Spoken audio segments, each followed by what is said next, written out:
जोपर्यंत देशात सेक्युलर पक्षाचे वर्चस्व अस्तित्वात येणार नाही तोपर्यंत कामगार, कष्टकरी, दलित आणि अल्पसंख्याक समाजावरील संकट दूर होणार नाही। आपल्या भारत देशात वक्फ बोर्डाची सुमारे 9 कोटी एकर जमीन असून त्यावर मुस्लिम समाजाचा हक्क आहे, परंतु या जमिनीवर मोदी सरकारचा डोळा असून ती बळकावण्याचा प्रयत्न मोदी सरकार करत असल्याचा ज्येष्ठ नेते माजी आमदार कॉम्रेड नरसय्या आडम मास्तर यांनी केले। बुधवारी 2 ऑक्टोबर रोजी मार्क्सवादी कम्युनिस्ट पक्षातर्फे इंपिरियल गार्डन येथे आयोजित करण्यात आलेल्या सोलापूर शहर मध्य के लिए आडम मास्तर ही क्यों या शीर्षकाखाली आयोजित करण्यात आलेल्या मुस्लिम अल्पसंख्याक समाजाचा मेळावा आयोजित करण्यात आले असून या कार्यक्रमाच्या अध्यक्षस्थानी मार्क्सवादी कम्युनिस्ट पक्षाचे जिल्हा सचिव ॲडव्होकेट एम शेख हे होते।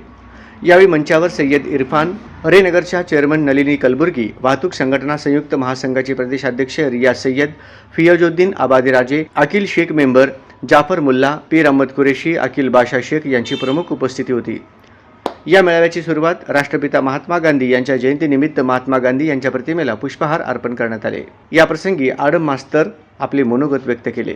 बम्बई में 2 बार, दिल्ली में 1 बार नाना पटोले के साथ चर्चा हुआ, बाला साहेब थोरात के साथ चर्चा हुआ, उद्धव ठाकरे के साथ चर्चा हुआ। मैं उनको बताया, अरे हम कोई मंत्री बनने वाले नहीं, तुम्हारे लोग फूट जाएंगे, गद्दार बनेंगे, लेकिन आडम मास्टर गद्दार नहीं बनेगा। लोगों के वास्ते वो कुर्बान हो जाएगा, गद्दार नहीं होने वाले।